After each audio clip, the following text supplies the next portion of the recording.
at one time or another, we've all been in an accident, but the folks at Gray Legal make sure that you're properly protected and that you have someone to stand up for you. And joining me now in this sponsored segment, we have Mark Gray II here. And we've really seen a lot of, on your website, large settlements and a couple of seven-figure cases. So what makes some cases so incredibly valuable?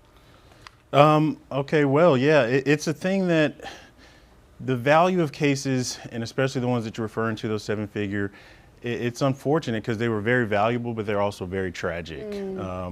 In both of those seven-figure cases that we've got posted, both of those people lost their lives. One of them in particular left behind a young child. They're both of those two different victims were in their early 20s when they died.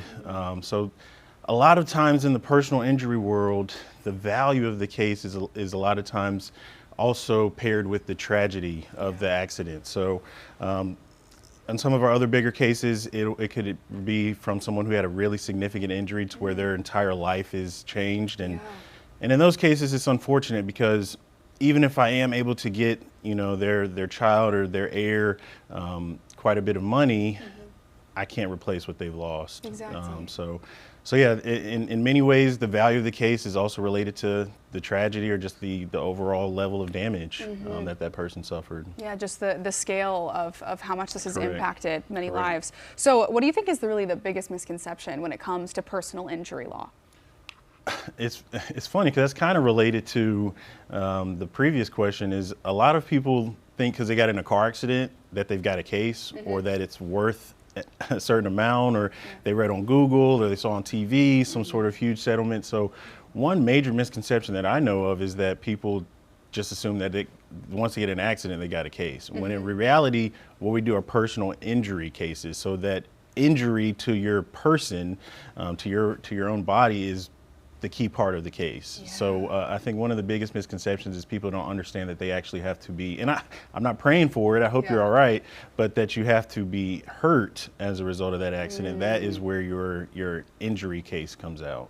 Most certainly. And so what advice do you have for new lawyers or law students especially? So folks who are really looking to get into personal injury, what advice do you have for them?